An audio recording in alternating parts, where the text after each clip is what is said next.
Hello, I'm Jake Boudrot, Civic Journalist at Tello Community Television. With me today is the Liberal candidate for Richmond.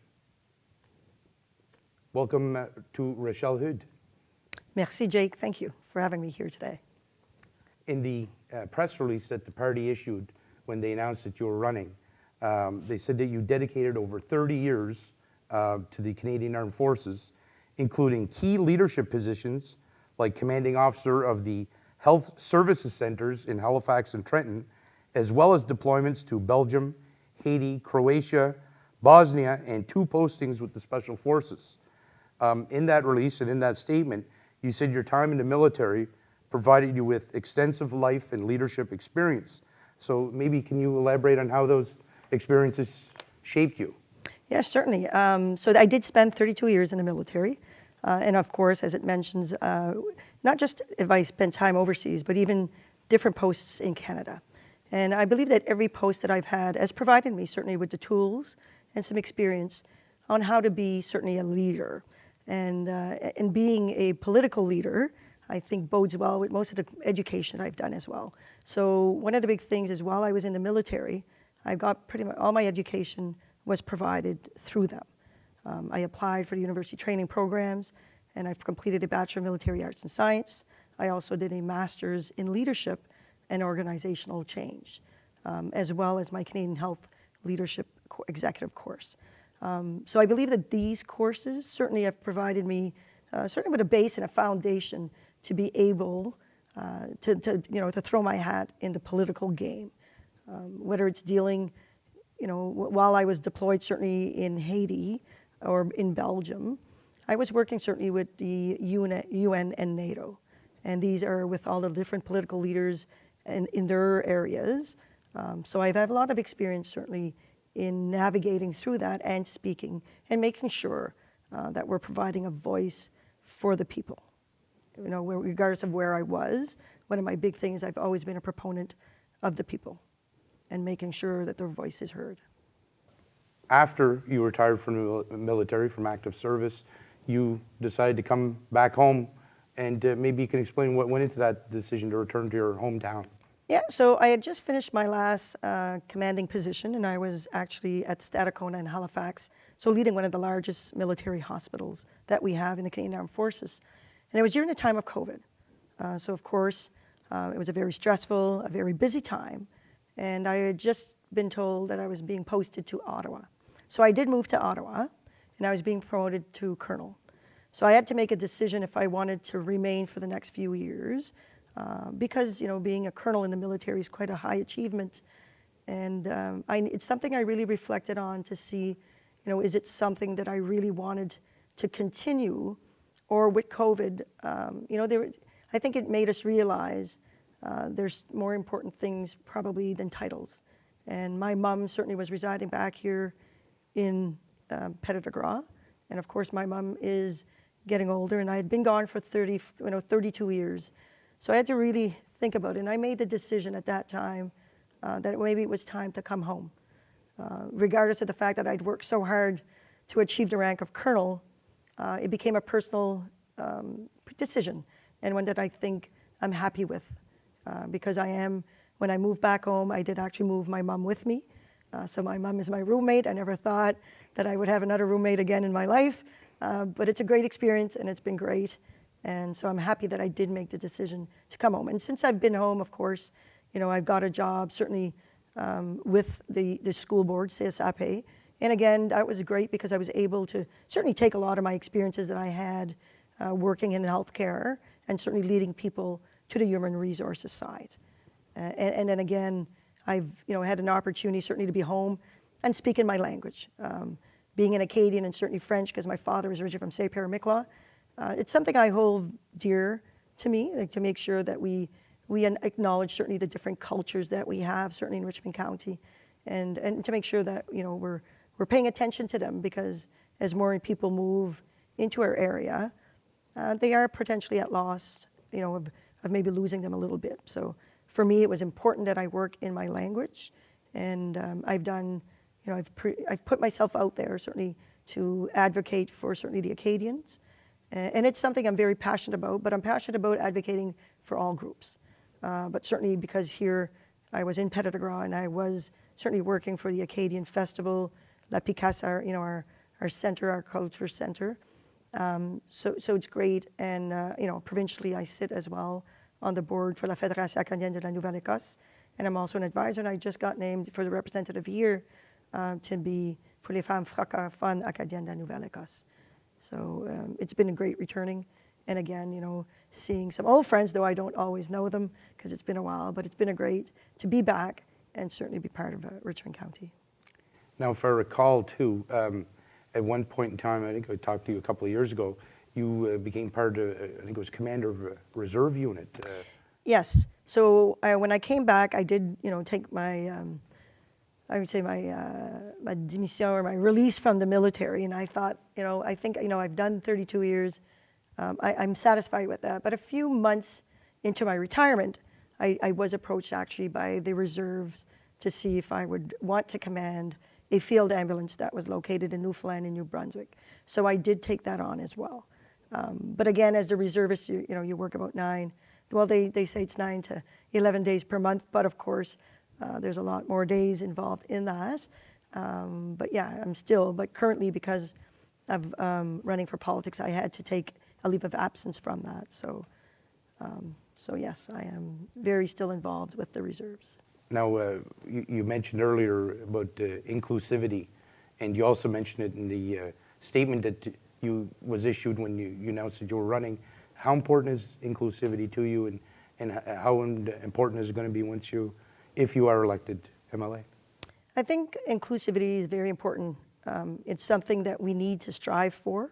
I mean, we live in Richmond County, but if we look at Richmond County, there's we have a diverse population, whether it's from the Mi'kmaq to the Irish, the Acadians, we have the Scottish as well, though the language, it's English. And then we have new groups that are coming. So I think, to be fully inclusive and to understand where everybody comes from is important so that we can understand certainly what are some of their concerns and how can I bring that to the forefront. I think it's very important. And being inclusive is also making sure that we have the right tools and the right, things even for accessibility. To being fully inclusive means that we also need to look at, if I look at some of our beaches and stuff, to be fully inclusive also means that we need to look at, is this also, can our people that are disabled be able to go and enjoy the beach? And currently some of those, and it's more accessibility, but I'd also put it under inclusion, they can't, right? We don't have the infrastructure. We don't have anything for them to enjoy the beach. And it's not just Pondville. There's other areas in Richmond County that we need to really look at and to make sure it's inclusive, right? And that there is inclusion in there for everyone. Now, in your announcement, you also described yourself as an advocate for mental health awareness, and maybe you can talk about that and how that's important to you. So one of the big things is when I was a commanding officer, certainly both in Trenton at the Air Force Base and certainly in Stadacona, there's still a little bit of stigma around mental health. And one of the big things is we worked as a collaborative group, to try to bring mental health to the forefront. To say that mental health is like any other thing with your health. Whether you got a sore arm or a sore leg, if you need assistance for it, it's the same thing if you've got something in your mind, right, in the mental aspect. So we tried to bring that as all to the forefront. and one of the big things was, we had different waiting rooms for mental health if you were suffering from mental health illness than just for regular health and wellness. So we decided to be inclusive and make sure you only need one wait room. Nobody needs to know who's there for what. So that was a big thing, right? And here I know in Richmond there's still a lot of work to be done for mental health awareness. One of the big things is we also need to increase some of the services. There are services available. However, since I've been speaking to people, it seems to be that it is difficult to get mental health assistance. So one of the big things is certainly to make sure that we've got the resources in place, and if not, what is it that we have that people can access it? And the big thing is to bring awareness. How do we bring awareness here to make sure that there is no stigma? Why did you decide to run provincially, and why specifically did you decide to run for the Liberal Party? So that's a great question, and it's something that I thought about quite a bit, because I had been approached a few times when in the 2 years that I've returned, people had dropped, would you be interested in running for politics? It wasn't really something that I had endeavors to do, and it wasn't something in my future that I said, hey. But I remember when I was a kid, I had always told my sister and one of my cousins that one day I'd be the Prime Minister of Canada. Joking, of course. But then again, the more I thought about it, I said, why not? Right? If I can be an advocate, and if I can be the voice for the people of Richmond, why not? I believe I do have quite a bit of experience, certainly, and the tools that I'd be able to bring some change about, right? As I said, I have a master's in leadership with that, or occupational change, and that's really looking at how do we bring positive change? How do we make change, but include the person with it? And one of the big things is, as governments change, there's a lot of change, right? Whether there's new policies coming in, different things coming to play, I believe that's a skill set that I can utilize. The Liberal Party, of course, why? I just think it speaks more to my values.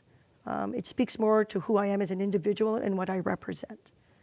It's a big reason why. And of course, probably because my grandfather, would probably be rolling in his grave if I went for Conservatives.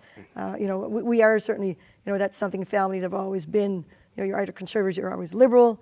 I've always tended to say it depends on what the person represents and who that person is and what they can do for you. But no, for me, maybe the Liberals, I think it was mainly what the values and touched more with my values and my beliefs. As you see it right now, what do you think are the major issues facing the riding of Richmond? So based on some of the door knocking that I've done, and certainly looking at some of the trends, I would say our biggest thing is healthcare. And that is not healthcare in itself. Yes, we do have some areas, they're still looking for doctors. We've done great. There are still, we've had new doctors in the area, but there's still people that are without doctors. And I think when we talk about healthcare, it's not necessarily doctors, but sometimes our emergency services are closed. So that's a big concern. And I know firsthand, because about 2 years ago when I first moved here, my brother fell off the ladder, and I had to bring him somewhere. I drove him to Arishat, it was closed. I then drove to Lower River, it was closed. I had to, drive to Antigonish. And that I found, it's something that stuck with me. I'm like, that's quite a far distance to have to travel in an emergency time. We could have phoned the ambulances, but again, the ambulances also take time because we just don't have enough resources. We do have the ambulances and we do have great paramedics here. Unfortunately, we just don't have enough. So depending on where they're at, it could take quite some time for the paramedics to reach us. So that is something I think that concerns a lot of our individuals, certainly a lot of our constituents, is the fact that our emergency departments are closed. And that is something that we need to make a priority, for our constituents. And I would say the second one has been our roads. I don't think I've gone anywhere where somebody hasn't taken me aside to show me a hole somewhere in the ground or the roads deteriorating. I've also had the group in Port Royal who showed me certainly McCachran Road, the state of McCachran Road, as well as the bridge, but the roads all over. And it's not just the roads itself, but it's also anything the properties that get next to the roads, whether it's tree clearing. There just seems to be an issue around Richmond County for everyone is our roads. And thirdly, I would say, I would say our cell phone coverage has been a big thing on people's issues as I'm going around. And I might put that one as even second because depending on where you are in Richmond County, the cell phone coverage is quite, or doesn't exist. I leave home and if I hit West Arishat, I lose my signal. I'll get it back somewhere in between Loosedale. I go to St. Peter's and I lose it again.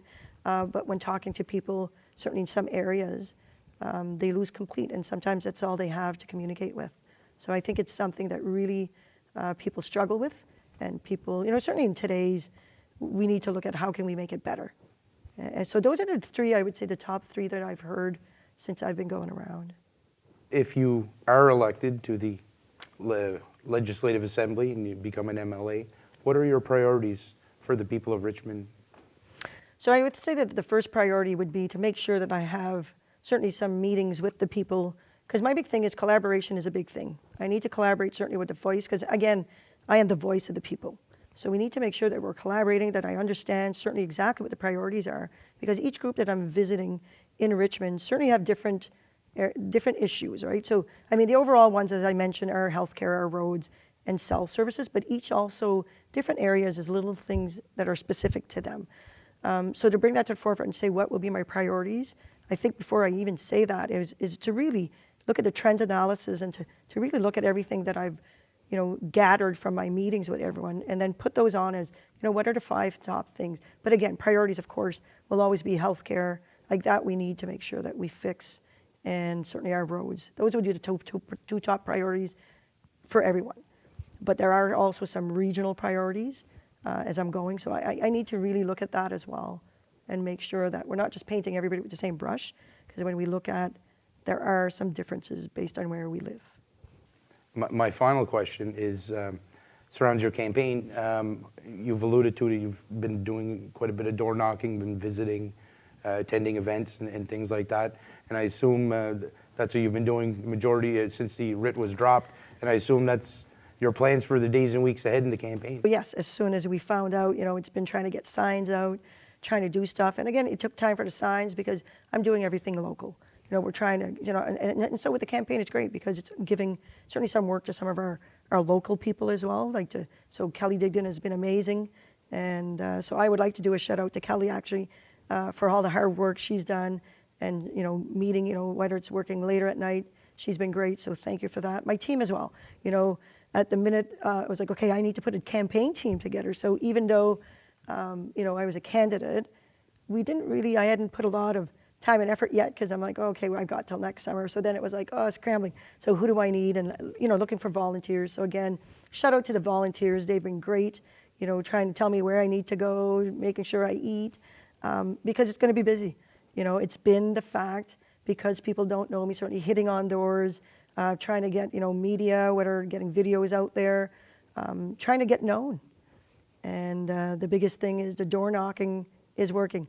Puis je suis vraiment, comme depuis que j'ai commencé, je te dirais que parler le français m'a beaucoup aidé parce que dans les places que j'ai été comme, j'étais, au commencement, je ne savais pas qu'il y avait tellement de francophones, surtout dans la région de la Rivière-Bourgeois, l'Ardoise.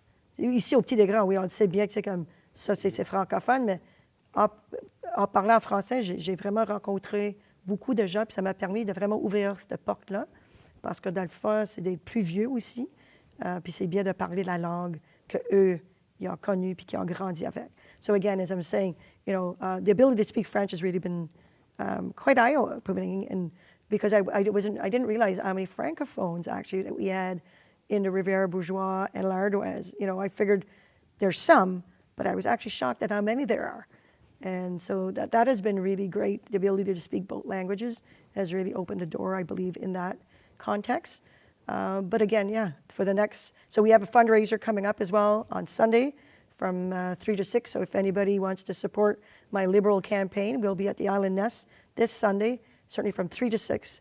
And we'll have some local musicians playing. So we'll have Weldon and Jose Boudrot, which are great. We have Shirley will be singing, Tyrone, and a few others that we're reaching. So we're just finalizing it. But again, that'll be done. And it's a way, again, for people to come out and get to meet me. Because, one of the big things is I will not be able to hit every door I think I've got 3 weeks left. So it's going to be impossible for me to hit every door. But again, I will take every opportunity for social media to get there and to get to know people. I really appreciate you taking time to your busy schedule, campaigning and all that, to come in here and answer my questions and speak with our viewers. It's appreciated. Thank you. Thank you very much, Jake, for having me.